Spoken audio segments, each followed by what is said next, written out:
Hiannya sudah kosong, dia masih ilahi atau bukan, Pak? Oke, baik. Pertanyaan yang bagus dan lagi Ya, booming sekarang ya, antara Tritunggal dan Oneness dan JO.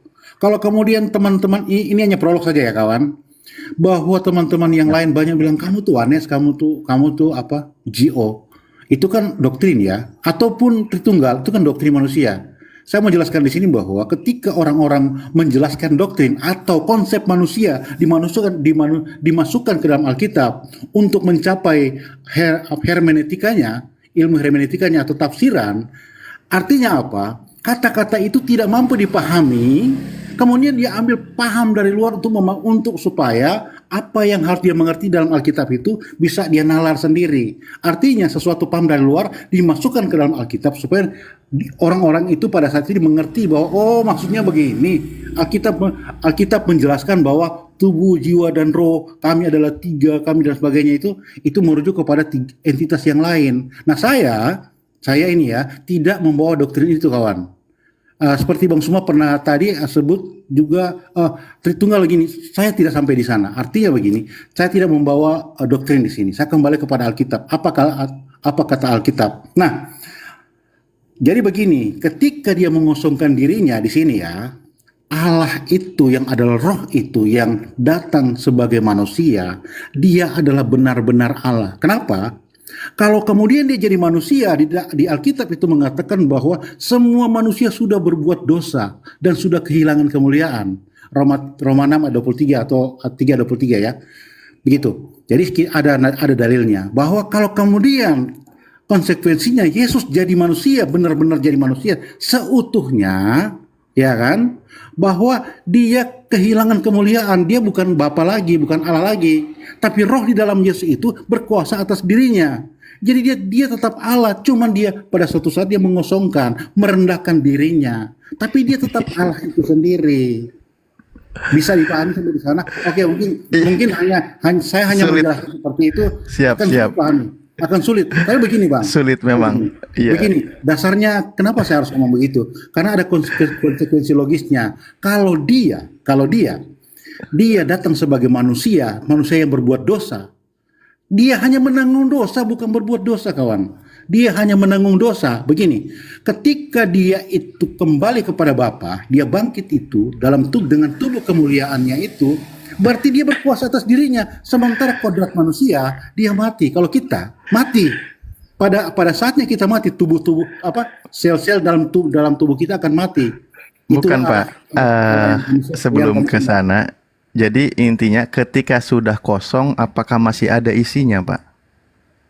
iya dia adalah roh dia, makanya begini Pak. Kan Roh sudah itu. kosong, Pak. Tadi kan Anda katakan roh itu ilahi, Nah, ya kan? Tapi dia sama dengan manusia yang lain dan dia menjadi seorang hamba dan nah, keilahiannya kosong. Kan pertanyaannya jadinya kalau keilahiannya kosong, kemanusiaannya full karena dia manusia sama serta yang lain, maka yang namanya kosong berarti ilahinya tidak ada, Pak, dalam diri Yesus. Bener nggak? tapi begini Bang, jadi kelihatannya kita sudah bagus bagus bagus. Paham-paham mengenai donatur itu, menurut kami itu memang sangat sesat buat kami. Itu buat kami ya. Terserah orang lain beranggapan Yesus itu adalah ilahi dan dia ilahi, natur ilahi dan kemudian dia adalah natur manusia. Menurut kami itu tidak tepat. Kenapa? Harus dipahami di sana bahwa kalau kemudian yang mati itu manusia, dia hanya datang sebagai manusia. Dia hanya datang sebagai manusia. Itu yang harus ditanamkan kepada pikiran kita. Terutama kami yang Kristen ya. Mudah-mudahan ada Kristen yang mendengar di sini. Bahwa dia seketika itu hanya merendahkan diri. Dari statusnya seorang penguasa. Itu dia merendahkan diri. Supaya dia merasakan apa yang manusia rasakan ketika dia mengalami kematian. Tapi yang mati itu Tuhan. Kita bisa baca di dalam Wahyu 1 ayat 18. Supaya teman-teman di sini mungkin saya harus pakai dalil Alkitab supaya tidak ngalor ngidul kesannya seperti itu ya. Ya, ayat 18 gini, Bang. Dan yang hidup 18 ya. Dan yang hidup Dan aku telah mati, namun lihatlah aku hidup sampai selama-lamanya, dan aku memegang segala kunci maut dan kerajaan Siap. maut. Mungkin Ya. sebelum kembali ke Gurunda, ke Bang Zuma sudah kembali. Jadi gini Pak, ketika ada gelas ada air lalu dikosongkan airnya, maka gelas itu nggak ada airnya lagi, kosong dia. Sama seperti gelas-gelas yang lain, nggak ada isi. Nah, konsekuensi tadi Anda membawa Filipi 2 nomor 7, itu menandakan kalau ilahinya nggak ada, Yesus seutuhnya manusia. Karena sudah kosong, Tuhannya itu udah nggak ada. Udah nggak ada, dia sama seperti kita, seorang hamba. Nah, ilahi tetap ada pada posisinya, maka dia berseru sang ilahi itu kepada hamba, itulah hambaku yang kupilih, yang kukasihi, yang kepadanya jiwaku berkenan. Tapi ya nggak akan ketemu dibulak-balik penjelasannya seperti apapun. Kalau kosong tetap dikatakan isi, kecuali kosong ya isinya angin, itu beda cerita gitu. Mungkin Bang Juma sudah kembali, silakan.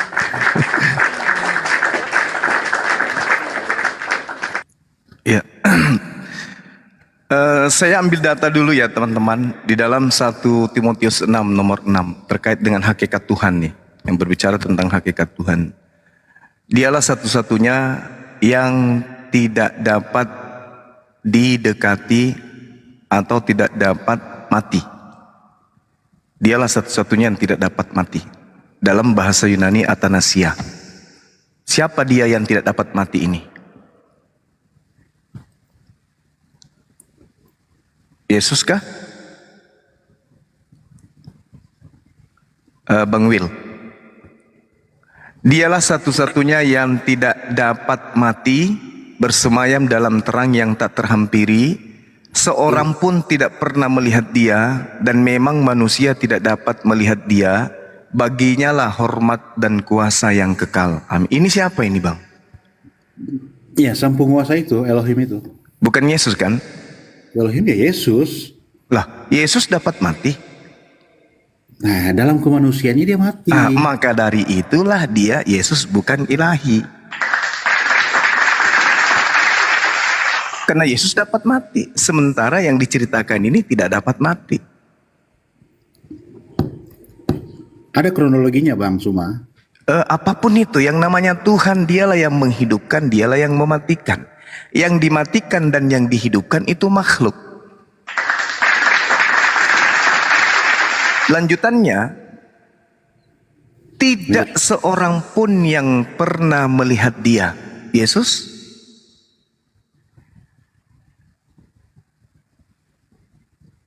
Kelihatan. Itu dia. Makanya saya bilang, Yesus ini harus selalu merujuk ke perjanjian lama ketika berbicara mengenai Tuhan. Jadi kalau Yesus berbicara mengenai konsep pencipta langit dan bumi, hakikat tertinggi di antara semua yang ada, maka Yesus merujuk kepada perjanjian lama. Kalau Kristen beda. Kristen ketika berbicara mengenai Tuhan atau dewa mereka, maka selalu merujuk kepada perjanjian baru.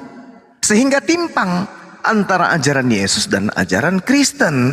Sehingga Yesus mengatakan kepada orang yang ada di zamannya, waspada kepada penyamar-penyamar yang datang ngaku-ngaku pengikut, tapi sesungguhnya mereka adalah serigala.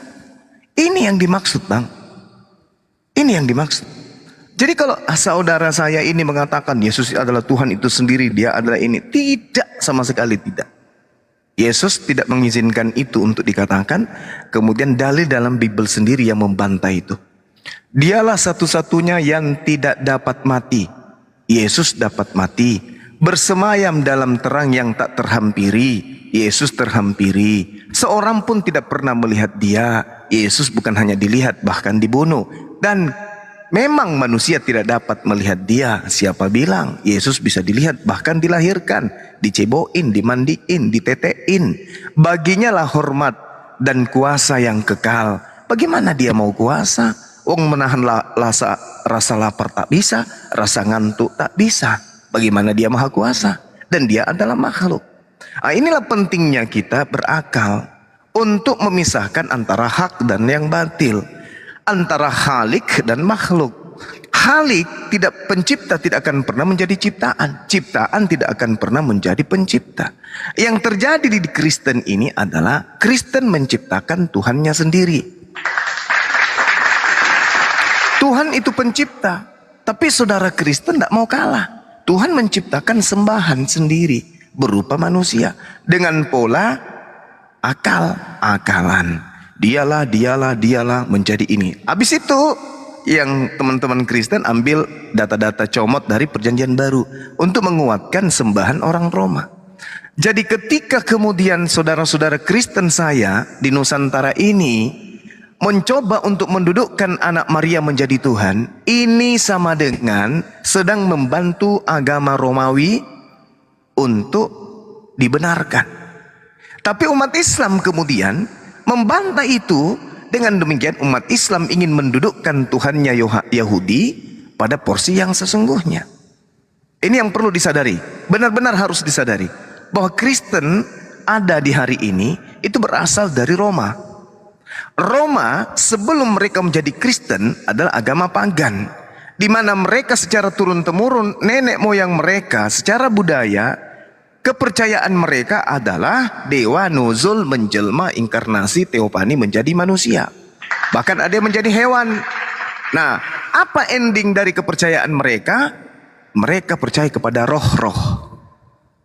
Percaya kepada dewa, roh-roh. Makanya identik dengan teos. Teos sama dengan roh. Kalau Tuhan akontas. Nah, kalau dikatakan roh menjadi daging, roh menjadi manusia, baru cocok. Tapi kalau dikatakan Tuhan pencipta langit dan bumi menjadi manusia, ya tidak bisa.